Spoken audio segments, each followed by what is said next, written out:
Hi everybody and welcome back to LL Sports, Keep It in the Family. I'm your host Laurie. I'm joined by my niece, Kenyah. I've got that right. Yeah, you got it right this time. I've got that right. I know sometimes the memory's failing. But listen, man, I'm at an advanced age, so these things can happen sometimes. But yeah, Kenyah to my left, my boy Quams with the arms. Yes, Quams, how are you? On the right, and we got a lot to talk about, man, because, hey, it's the Arsenal fan base is in meltdown this weekend. And, some would say with much justification. Others would say the fan base is overreacting and need to chill out. In case you're wondering why, we saw Arsenal yesterday at home to City, a game that, let's be honest, we should have won. Somehow laboured to a draw. The team selection pissed a lot of people off, including me, if I'm allowed to use that word. What wasn't you happy with? Oh my God. Where do you even start? I mean, like, you know what I mean? Let's start with the number 10, shall we? Playing three DMs in midfield against Man City at home. What is it? So when Moreno scores a hat-trick for Spain, or when he has a good performance, he's... You know what? I'm glad you mentioned that. When has he had a good performance in that kind of setup for Arsenal? When has that been? Look, at the end of the day, it's about what other options do we have? And I know everyone's talking about Eze. We'll talk about it in a minute, but... What do you mean? What other options do we have? The option is clear. No. But what I'm saying is, Arteta has certain relationships with these players where he has faith in them, and I think I was listening to him, and he was talking about he bases it not only on them playing in certain positions, but also their emotional state.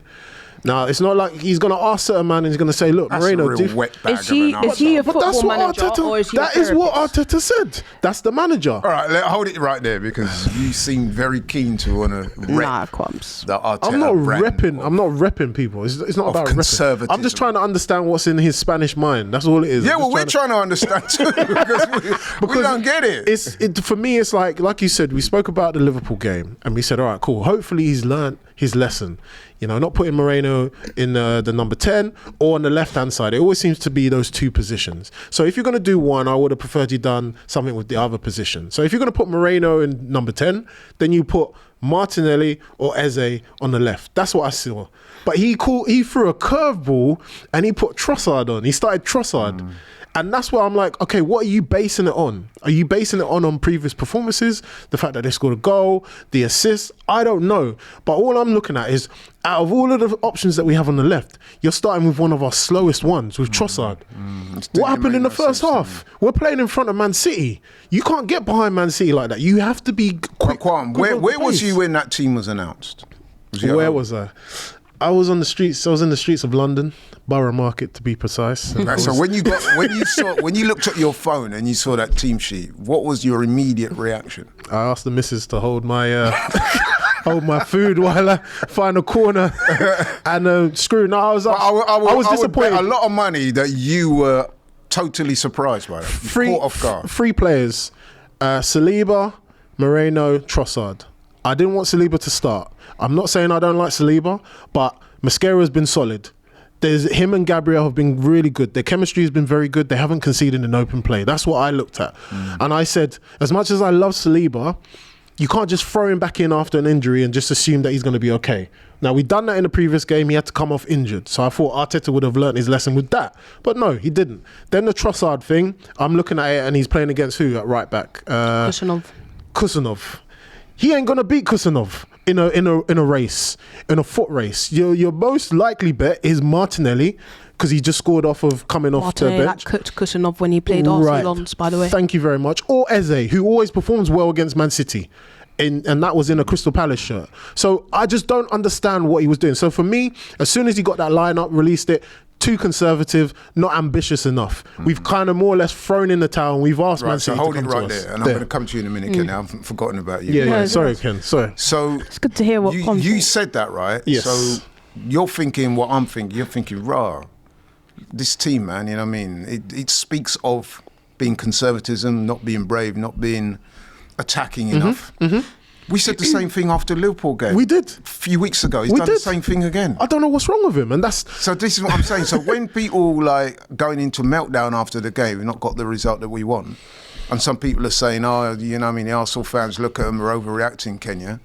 What have you got to say to them? Oh, because I'm thinking this man doesn't appear to be learning from his mistakes. We are not overreacting. As I've said before, we've seen this midfield so many times. It's only ever won one game together. And that was literally against Bilbao. And to be honest, none of those midfield three probably had their brightest game against Bilbao. No, they didn't. Do you know what I mean?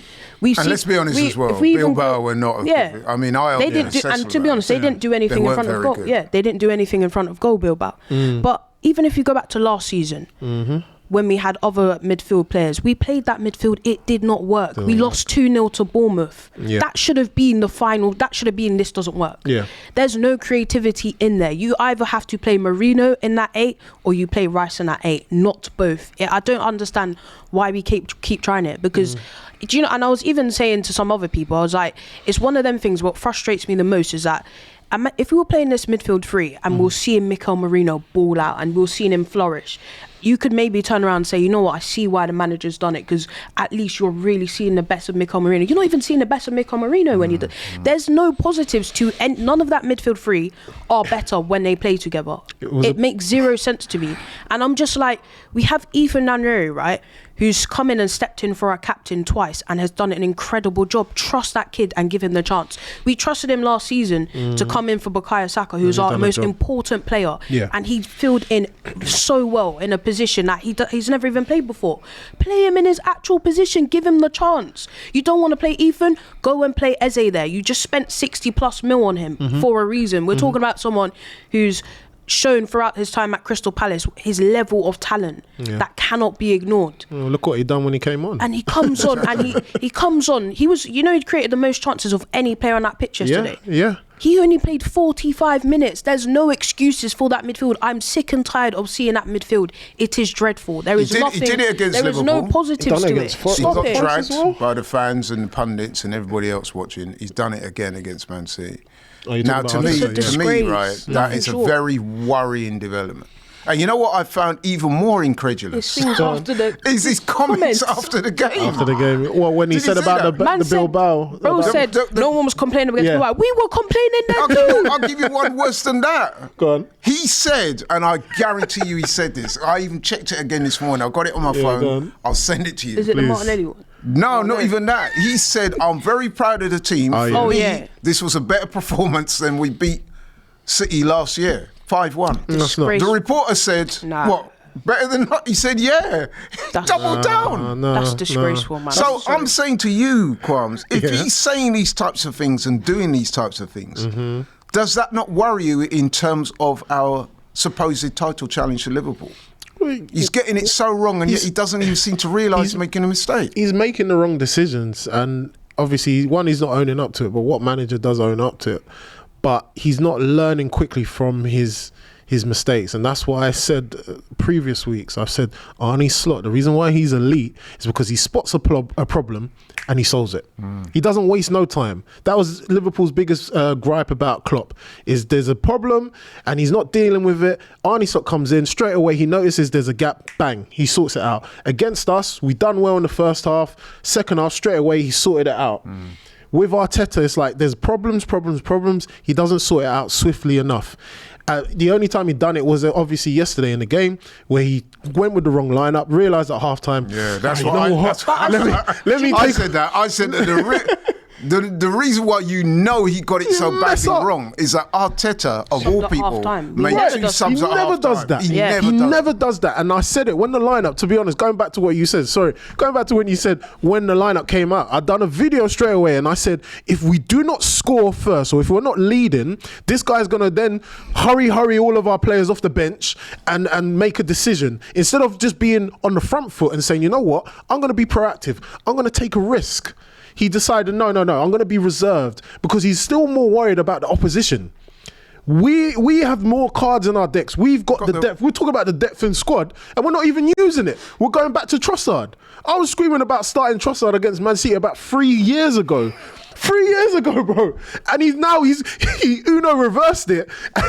And he even caught me slipping, where I was thinking, you know what, yeah, if he's not going to start Eze, he's bound to start Martinelli. Of course he doesn't do that. Kenyah, question for you, right? So, given what we're seeing, are Arsenal fans, do we have a right to be worried? Because I'll tell you why I'm worried. I'm looking at him and I'm thinking, if he's not going to learn the lessons that these mistakes he's making, and they are. Let's be honest, they are. Everybody, Arsenal fans, we can all see it. Other fans, pundits, Gary Neville, Carragher, the whole world can see it.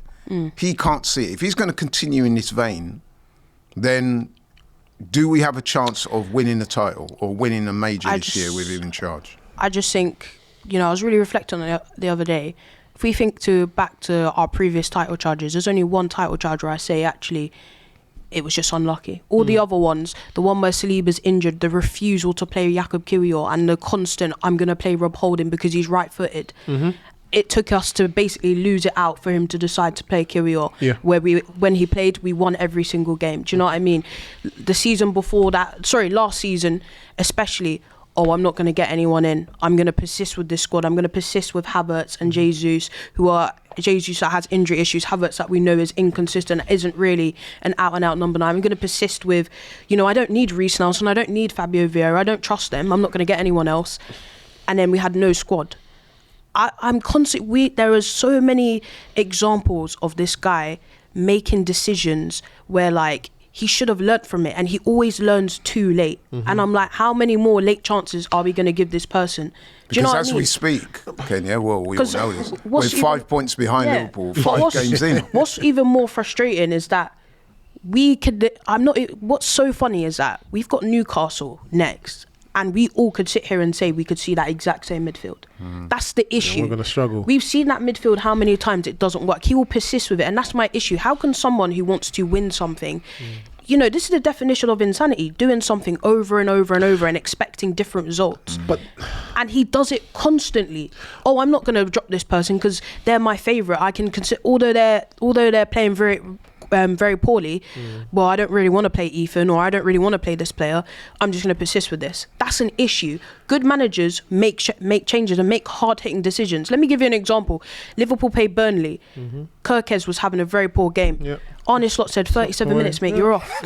You're not going to cost us this game. Simple as he was that. on the yellow, made a chance, brought on Conor Bradley, who was very good. They go on to win the game by a penalty, discuss it however you may, but they win it. Yeah. That's but the look at difference. yesterday, Timber was on a yellow and he just wouldn't bring the man off. And Doku was ripping. I thought Timber was going to get sent off. Yeah. I really did. I thought Calafiori yesterday was so poor. He was so poor, but he kept him on. What's wrong with Miles? Bring him on. The same kid that scored against Man City and that literally had such a massive moment against them, that has turned up in so many big games. There's no excuses now of I don't trust this person or this person doesn't have the emotional state for me. I don't want to hear that. We're talking about internationals for England, for Ecuador, for Brazil, for Spain. There's no excuses for that. I'm sorry. For me, it's partly, obviously, I'm looking at Arteta and his decisions, but then I'm also looking at these players because, like you said, it's not like these are average players. These are high caliber players, and then you have to ask the question to them and say, all right, cool, you've been coached a certain way. Yeah, you have to be in a certain position, but something inside of you must be like, you know what, I'm going to do a little bit something different. Yeah. Great players do that. And that's why Eze obviously got the assist, because he probably done something unorthodox to what Arteta's been coaching them. He picked up the ball on the edge of the D in the centre circle, and he looked up and he played the ball forward. How many forward balls have we seen this season so far already? Exactly. But in the sense of us scoring goals, we never go forward. It's always side to side. The majority of the game he was playing in front of Man City. Of course they're going to like it. And that's why they nearly saw the game With out. Eze, I'm starting to have this prevailing thought in my mind that I'm wondering if Arteta really did want him in the first place. Because if you look at the history of that transfer, initially we were heavily linked to Eze, then that fell away because we were pursuing other options. Then he looked like he was going to go to Tottenham. Then at the last minute we stepped in and got them, and everybody at the time said, "Oh, what a coup by Arteta and Berta." Was that because though Eze really wanted to come to Arsenal, we couldn't have got another target, or the target that Arteta wanted? Is it Berta insisting on Arteta that he take Eze? Because why would you sign a player for 67.5 million? Your highest, the the most amount paid for a signing in the window, the marquee player, the player that, by the way, that all the fans, I don't matter what, across the Premier League, right across the fan base, everybody was uniting. Even rival fans were like, you know what, this is a really good signing as well. And the history of Eze and Arsenal, like it was almost like, wow, this is actually a massive statement. And I'm just like, two biggest games and you don't start. You don't start. You got a guy of this quality. You've got him on the bench. Are you joking? Why is your bench stronger than your front three that you're playing? Does that make sense to you? So I think I'm quite justified, people, in asking the question. And this is not an Arteta out thing. No, I'm saying that after 5 games, I think the question is legitimate. If he's going to carry on like this, do you think he has what it takes to bring us the title? And I'm being serious when I say that, because some of these mistakes that he's making are just rudimentary stuff that basics. I can't understand. I mean, I've got a stat in front of me. Mourinho and Rice have started together 11 times for Arsenal. I've only won 1 of those 11 games. Yeah. For me, it's going back to quickly with the Eze thing. It seems to me it's like he doesn't want anyone to take Odegaard's position in that number 10 role. Well, Curtis said that yesterday. I think he said, I heard something like that, and I was thinking that. And then I'm thinking, all right, it's like he wants the other players to do well, like a Martinelli, so he's kind of keeping everyone off the stove.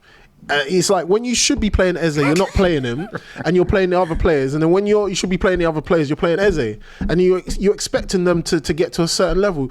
How is a player ever to build is going to be able to build momentum? And this is what I keep saying. It's a key word in this game. He even uses it. Mascara has been playing very, very well. There's been nothing wrong with our defence. Yeah, we haven't conceded, and then all of a sudden you bring Saliba into that. I don't care if everyone calls him the Rolls Royce. I don't care if they liken him to Van Dijk. I didn't have a problem with Saliba. I had a problem because, like I said, there hasn't been any issues at the back. When you look at the goal with Haaland's goal, obviously we lose our duels in the midfield, and then it's a foot race. But look at the position of Saliba. Cool. Out of the 3 people that are running at you, who are you more worried about? The prolific striker who scores in every single game, Reinders, or Doku, who's further back? For me, as a centre back, I'm looking at that and I'll say Haaland is. But what's Saliba doing?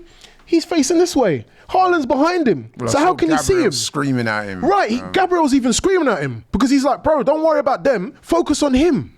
It's basics. And this is what I'm saying. Saliba has mistakes in him. I'm not calling him out. I'm just saying he does have mistakes. He's had a lot of mistakes if you look at his game as of late. Mascara hasn't. What is that? What are you telling that player? You can put in a 9 out of 10, 8 out of 10s in Europe against Liverpool. Okay, I'm going to just drop you because someone else. But you know what? I hear what you're saying, but I do think the problem yesterday wasn't so much the defence. Okay, that goal wasn't very good from us. Even that was more of a midfield issue. We had opportunity. We had, at times, we were registering 78 to 80% possession in that game.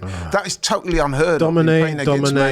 We always what I'm saying is, the overriding feeling that everyone took from that is that we didn't create anything. Yeah, we didn't. So we lack creativity. Mourinho, who is a very good player.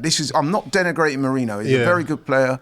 I like him as a player, very intelligent player, gets goals. Yeah. But number 10 is not his position. But it's and this is the point I was going to make. It's not 100%. It's not just him. There's all of these players in the front, and this is the difference between us and Liverpool.